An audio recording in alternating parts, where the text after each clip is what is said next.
remaining part of chapter 2. By mistake the video was stopped. Doctor Mehta advised he hired 2 rooms and stayed living there. Doctor Mehta ने उनको advice किया था कि hotel में ना रहें, आप किसी रूम लेके रहें, नहीं तो आपको बहुत ज़्यादा महंगा पड़ जाएगा। तो उन्होंने उनको एक रूम लेके दिया किराए पे। The problem finding a suitable place to live it had been solve but mentally he still felt uneasy. पर अब उनको फिर भी उनको अनईजी लग रहा था, क्योंकि सबसे बड़ी प्रॉब्लम उनके पास थी खाने पीने की और वहाँ के कल्चर को अडेप्ट करने की। He would somehow manage to spend the day, but at night he would often weep. He would not sleep. Home memories would always haunt him, and he often thought of his mother, narrating his state of his mind. He later said, वो हमेशा रात दिन तो कैसे भी उनका गुजर जाता था, पर रात में वो हमेशा अकेले में रोते थे और उनको उनकी मदर की बहुत ज़्यादा याद आती थी। और उनको ऐसा लगता था कि उनकी माँ उनके अभी भी बाजू में बैठ के कुछ नरेट, मतलब कुछ पुरानी स्टोरीज़, कुछ अपनी धार्मिक कथाएं उनको सुना रही हैं। I found myself in a fixed England, I could not bear but to return to India was not to be thought of. उनको इंग्लैंड में वो सहन तो नहीं कर पा रहे थे, पर वो भारत भी लौटना नहीं चाहते थे बिना अपना जो उनका ड्रीम था उसको परस्यू किया। I always worried how I would finish 3 years। उनको हमेशा ये लगता था कि वो कैसे 3 साल गुजारेंगे यहाँ पे रह के। But then he firmly decided that he would stay here till he finish. फिर भी उन्होंने हिम्मत दिखाई और उन्होंने ये डिसाइड किया कि वो यहाँ जब तक रहेंगे जब तक कि वो लॉयर ना बन जाए। अपने 3 साल वो कैसे भी यहाँ पे निकालेंगे।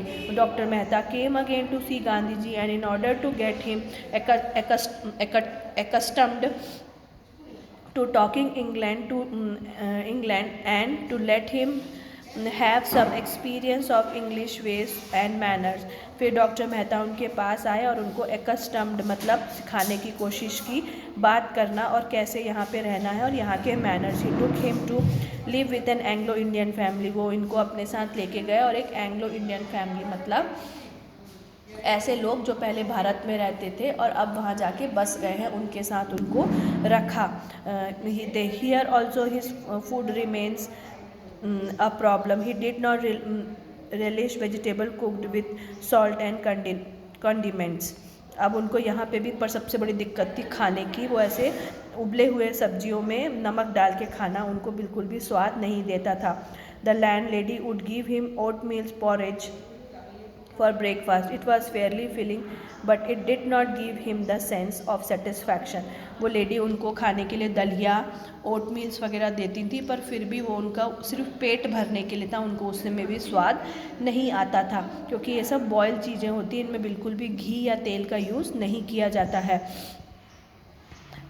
He practically starved at lunch and dinner because the food was never tasty और ऑफ हिज चॉइस। वो हमेशा स्टार्व मतलब भूखे ही रहते थे या व्रत जैसा उनका हो जाता था, क्योंकि उनको ये खाना कभी भी पसंद नहीं आता था और उनकी चॉइस का नहीं था ये।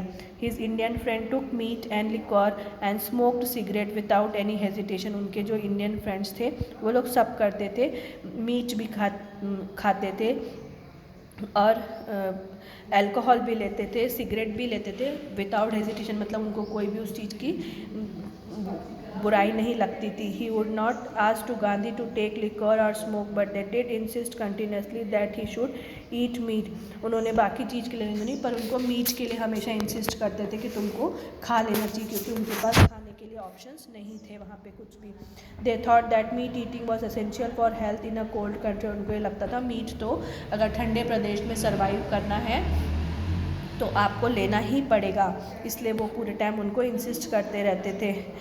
But Gandhi ji had only one reply to give to all well wisher, I have promised my mother.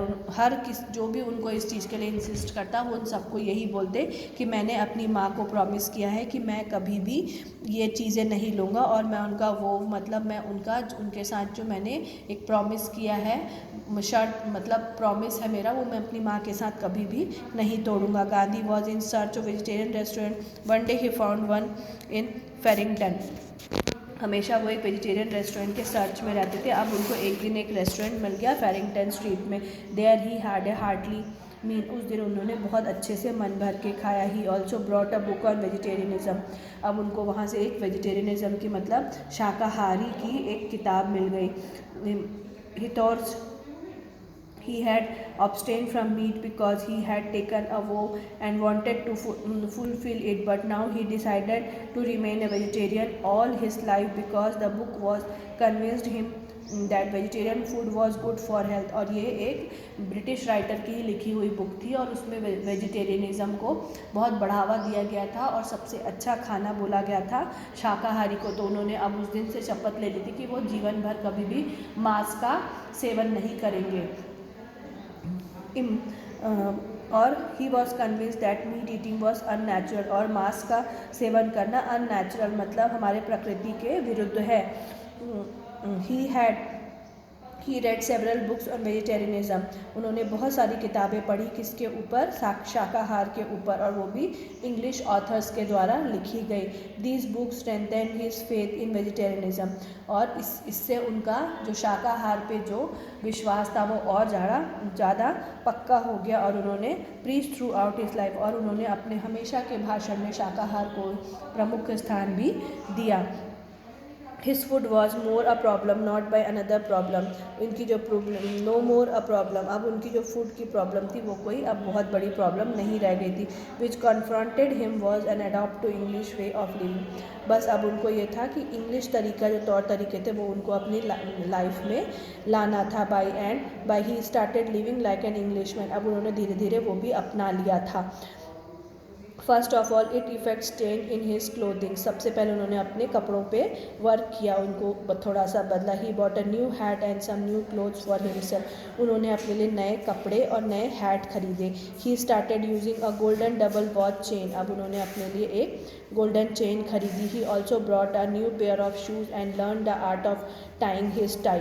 उन्होंने नए जूते खरीदे, टाई खरीदी और उन्होंने उस टाई को बांधना भी सीखा। Every day he devoted some time to keep his hair in position and arranging his tie.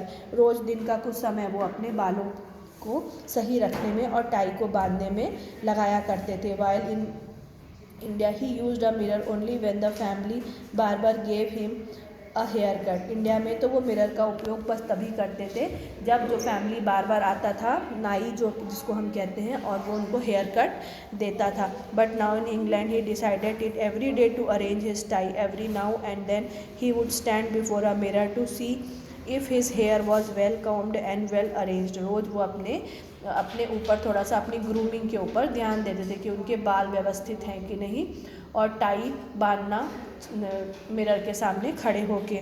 Naturally Gandhi spend a lot of time on his exercise. He also never forget to move his hand towards his head to adjust his hair. अब उन्होंने ये अपनी habit बना ली थी और अपने हाथों से भी अपने बालों को एडजस्ट वो थोड़े टाइम पे करते रहते थे। Modern clothes were not enough for aping the English gentleman. Knowledge of dance was also essential. अब मॉडर्न क्लोथ्स अकेले से काम नहीं चल रहा था, अगर उनको कॉपी करना था तो हमको उनके जैसा डांस भी सीखना था। So he tried to learn dancing but was not very successful at it. It's order to cultivate an ear for West music. He started taking lessons in playing the violins. It was fashionable to speak French in polished societies. Gandhi ji decided to learn his language too. अब उनको dance तो बहुत अच्छे से नहीं आया तो उन्होंने वायलिन सीखा। उसके बाद और वहाँ पे फ्रेंच बोलना एक फ़ैशन था तो इन्होंने धीरे धीरे उसको भी सीखना चालू किया, क्योंकि वो एक अच्छी सोसाइटी के लिए आपको एक वो स्टैंडर्ड देता था, एक वो स्टेटस दिखाता था वो आपका। Gandhi ji has improved spoken English a lot but he needed training in elocution and for this he engaged a teacher. पर उनको फिर भी एक फॉर्मल स्पीच बोलने के लिए उन्होंने एक टीचर हायर किया। He paid him a guinea as a first instalment of his fee and on his recommendation also brought Bell books on the subjects. अब उन्होंने एक टीचर रखा और उसको पहले उसकी फ़ीस भी एक जो गिनी थी वो उसको दी, और उसके बाद उन्होंने उससे रिलेटेड बहुत सारी किताबें भी खरीदी जिससे वो अपनी इंग्लिश को इम्प्रूव कर सके। But his mind against agitated against his infatuation In this word, Mr. Bell rang the bell of alarm in my ears. He did not have to live in England all his life. His inner voice argued with him. What then had he to do with elocution? He could dancing make him a gentleman. He had come to England to study law and he should devote his time to it. पर फिर उनको ऐसा लगा कि ये सब वो क्या कर रहे हैं, डांस सीख रहे हैं, इंग्लिश सीख रहे हैं, एक एलोक्यूशन भी लगा लिया उन्होंने, एक फॉर्मल ट्रेनिंग ले रहे हैं स्पीच की, पर उनको वो तो यहाँ पे क्या करने आए हैं, लॉयर बनने आए हैं, तो उनको ऐसा लगने लगा था उनको सिर्फ वही परस्यू करना चाहिए. Gandhi ji realised his folly and henceforth gathered all his energies to the study of law. फिर उन्होंने अपना ध्यान इन सब से हटा के कहाँ लगाया, लॉ में लगाया, क्योंकि वो यही करने के लिए इंग्लैंड आए थे. So here this ends the second part. Okay, have a good day.